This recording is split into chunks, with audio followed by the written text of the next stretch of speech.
Para kita mo yung harap tsaka likod pag nagdadrive. Ganda yung 360. Aakyat kay kuya eh, mataas eh. Alam mo na, papunta? Walang wala eh. Aakyat sa... Makdoro tayo, di ba?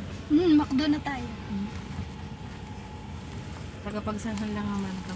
Ayan na lang, sunod na bahay. Pagsanan. Alam na yan. Laguna. Ang ganda niya.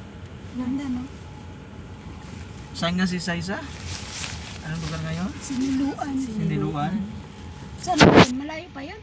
Malayo ba yung kuya? Malayo. Oh, lagpas pa ng pagsanhan.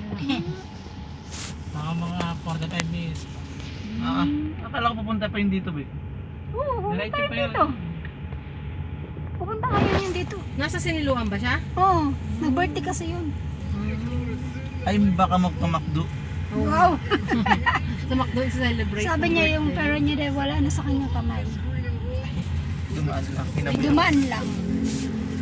May jowa pa ba yun? Wala daw, pero maraming nagbibigay. Parang nagkulintik na to. Nakaliwas na. Saan nakalagay? Isang yan lang. Isang L, tapos I, ano? Eh, parang double L. Paano po pronounce yun, ma'am? Kaliyos? Kalyos. Kalyos? Mm. Hindi Kalyos. Kalyos.